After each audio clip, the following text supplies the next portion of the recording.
മൂവാറ്റുപുഴയിൽ ഇതര സംസ്ഥാന തൊഴിലാളി മരിച്ചത് ആൾക്കൂട്ട ആക്രമണത്തിലെന്ന് പോലീസ്. സംഭവത്തിൽ കസ്റ്റഡിയിലെടുത്ത 10 പേരുടെയും അറസ്റ്റ് രേഖപ്പെടുത്തി. അരുണാചൽ സ്വദേശിയായ അശോക് ദാസ് ആണ് കൊല്ലപ്പെട്ടത്.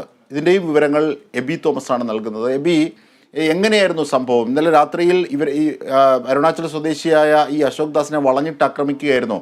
പോലീസ് വിളിച്ചിട്ട് സമയത്തെത്തിയില്ല എന്ന പരിഭവം കൂടി ചില കോണുകൾ ഉന്നയിക്കുന്നുണ്ട്. എന്തൊക്കെയാണ് ഇതിൻ്റെ സമഗ്ര വിവരങ്ങൾ?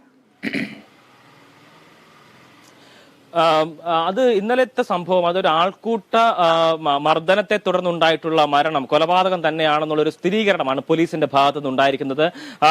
ആ വിഷയവുമായി ബന്ധപ്പെട്ട് തന്നെ 10 പേരെയാണ് ഇപ്പോൾ പോലീസ് അറസ്റ്റ് ചെയ്തിരിക്കുന്നത്.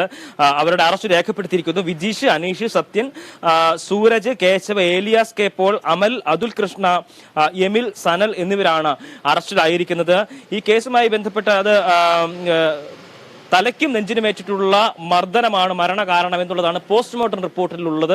അത് പെൺസുഹൃത്തിന്റെ എത്തിയ കാര്യം ചോദ്യം ചെയ്താണ് ഇത്തരത്തിലൊരു മർദ്ദനത്തിലേക്ക് എത്തിയത് എന്നുള്ളതാണ് പ്രധാനമായും ചൂണ്ടിക്കാണിക്കപ്പെടുന്ന പോലീസ് നൽകുന്ന ഒരു വിശദീകരണം എന്ന് പറയുന്നത്. ഇത് ഈ ഘട്ടത്തിൽ അയാളെ ക്രൂരമായി തന്നെ മർദ്ദിക്കുന്ന നടപടിയാണ് ഈ ആളുകളുടെ ഭാഗത്തു നിന്നും ഉണ്ടായത്. അതിനുശേഷം ഇയാൾ ഓടി രക്ഷപ്പെടാൻ ശ്രമിച്ചപ്പോൾ ഇയാളെ കെട്ടിയിട്ട് വീണ്ടും മർദ്ദിക്കുന്ന നിലയിലേക്ക് കാര്യങ്ങളെത്തി. അതിനുശേഷമാണ് പോലീസിനെ വിളിച്ചു വരുത്തിയത്. ഈ ഘട്ടത്തിലെല്ലാം തന്നെ അദ്ദേഹത്തിന് ഗുരുതരമായിട്ടുള്ള മർദ്ദനമേറ്റിരുന്നു. മർദ്ദനത്തിൽ ഗുരുതരമായ പരിക്കുകളും ഏറ്റിട്ടുണ്ടായിരുന്നു. തലയ്ക്കും നെഞ്ചിനുമാണ് കൂടുതലായി മർദ്ദനമേറ്റത്. ഈ മർദ്ദനം അല്ലെങ്കിൽ തലയ്ക്കും നെഞ്ചിനും ഏറ്റിട്ടുള്ള ഈ പരിക്ക് തന്നെയാണ് മരണകാരണം എന്നുള്ളതാണ് പോസ്റ്റ്മോർട്ടം റിപ്പോർട്ടിലും ചൂണ്ടിക്കാണിക്കുന്നത്. പോലീസും ആ നിലയ്ക്ക് തന്നെയാണ് ഇതൊരു ആൾക്കൂട്ട മർദ്ദനം, അതിനെ തുടർന്നുണ്ടായിട്ടുള്ള കൊലപാതകം എന്ന നിലയ്ക്ക് വിലയിരുത്തുന്നതും. എന്തായാലും ഇയാളെ മർദ്ദനത്തെ തുടർന്ന് ഇയാളെ മൂവാറ്റുപുഴയിലെ ജനറൽ ആശുപത്രിയിൽ ആദ്യം എത്തിച്ചു.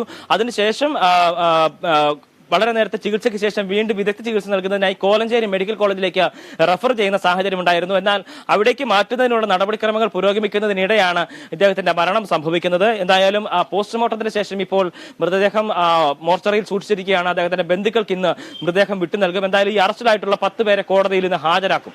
അജിംഷാദ്.